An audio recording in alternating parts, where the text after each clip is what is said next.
So இந்த மாசம் ஒவ்வொரு ராசிக்கும் இந்த யோகம் மூலமாக ஒவ்வொரு கட்டத்துக்கு என்ன நடக்கும் அப்படிங்கிற நம்ம முழுமையா பார்க்கலாம். இப்ப நாம தனுசு ராசிக்கு உண்டான ஐப்பசி மாத பலன்களை பத்தி பார்க்கலாம். தனுசு ராசி ரொம்ப யோகமான மாதம். ராசி அதிபதி உச்சமாகிறார் குரு பகவான் இந்த மாசம்.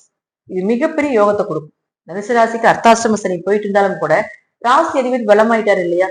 அப்ப மற்ற கிரகங்களுடைய தன்மைகளை குறைப்பார், கெட்டதை குறைப்பார்.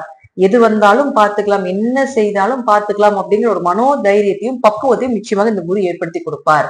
அவர் குரு 2ஆம் இடத்தை பாக்குறாரு இல்லையா? அப்போ பண வரவு, பொருளாதாரம் இதெல்லாம் சிறப்பா இருக்கும் போது தனுசு ராசிக்கு இந்த மாதம் அவரே உங்களுக்கு 4 குடையவரும் உச்சமாகும் போது வீடு, மனை, சொத்துக்கள், வண்டி, வாகன யோகத்துல இருந்து வந்த எல்லா தடைகளும் விலக போகுது. அது சார்ந்த விஷயங்கள் எல்லாமே உங்களுக்கு சாதகமாக போகுது.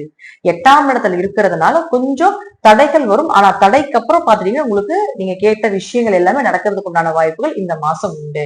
தனுசு ராசி குரு 2ஆம் இடத்தையும் பாக்குது, 4ஆம் இடத்தையும் பாக்குது.